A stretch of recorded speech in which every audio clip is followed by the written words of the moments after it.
Started off talking about Ukraine. I want to get more perspective and a different perspective, frankly, on this issue right now from Colonel Phil Williams. He's a former Alabama state senator. He's a retired Army Airborne Ranger who joins the program right now. We've had a lot of talks. Thank you for coming on. Thank you for your patience. We went to the governor about this back and forth between Trump and Zelensky. And, you know, Trump kind of seemed to say that Ukraine started the war, and Zelensky firing back, and the negotiations are underway.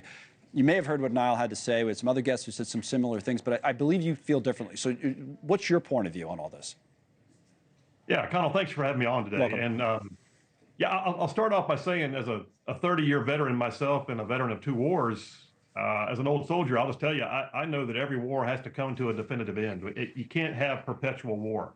That being said, one of the things that I think is also happening here, and I'm an attorney, is an absolute mediation process.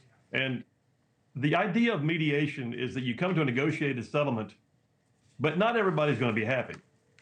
And what I think we saw today with the Trump attacks, if you will, against Zelensky, that was the mediator leaning in hard and telling one side to come to the table. Now Zelensky's going to say, "I'm not at the table yet." He will be. I have no doubt he's going to be. But this has to come to an end. And what I think we're seeing right now is shuttle diplomacy. One side in the room, and then the other side in another room, and they'll come together eventually. That's the way I see it. So when they, I guess the question is, when they do, what does it look like, right? If you're Zelensky and you get to this table where the person who is, I guess you would say, the most powerful person in the world, right, the President of the United States, and would have a big influence on how all of this ends up, has been taking these shots at you before the negotiations, and he's supposed to be your ally, right? So how does that leave you in a position where you can negotiate some sort of a fair ending to the war? Well, there's still a variety of things that are, I would consider, leverage for Ukraine. Let's not forget the fact that Ukraine's been basically putting the wood to Russia now for 3 years. But they've been doing it with an endless checkbook from the United States that did not have a plan attached to it. At what point have we ever seen $183 billion assigned to something that did not have a plan with a designated set of milestones and outcomes? And so what we're looking at right now is, I do believe there's going to be a plan in place. There will be some measurable aid, and Trump's already affirmed that they're not going to withdraw all aid. But I think we're also going to see a change in the way things happen going forward. And then there's got to be guarantees from Zelensky that he will have free and fair elections very soon. And truthfully, he should have elections in Ukraine. Yeah. But you would acknowledge that what Trump said about all that, the approval rating stuff, I don't know where he got that number, 4%. I mean, I haven't seen that poll, but that doesn't, I mean, but in other words, there's a lot of stuff he says, and I get it. There's a lot of stuff he says. He goes, well, okay. But there are consequences to some of these actions, right, in global diplomacy when you're talking like this, and especially if you're speaking out of frustration. Is that fair? Is that what we heard from the president yesterday? So there was some frustration there. That wasn't a, scripted speech or remarks, and I just wonder if he dug himself a hole. No, I don't think so. And listen, I think that it's fair to say that there's not anything that ever comes out of President Trump's mouth that isn't calculated to some end.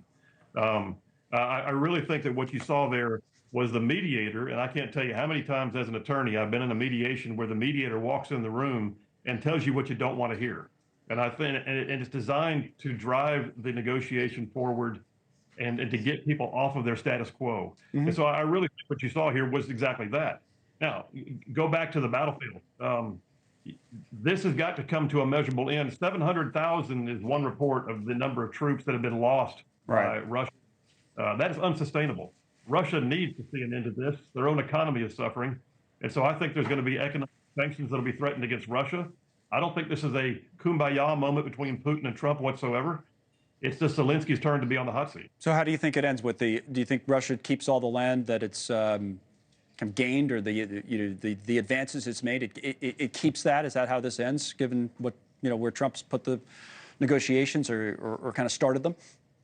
Russia claims it wants a buffer against NATO. Well, technically, Ukraine was a buffer because Ukraine wasn't NATO. Right. But that being said, I think that the buffer is going to wind up being a negotiated agreement that Ukraine will not become a NATO nation.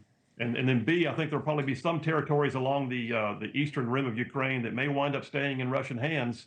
But there'll be a peacekeeping force and then a negotiated withdrawal over time that'll be quieter and not quite as causing a loss of face to Putin. And the Crimean Peninsula, I think that's gone forever at this point. Okay.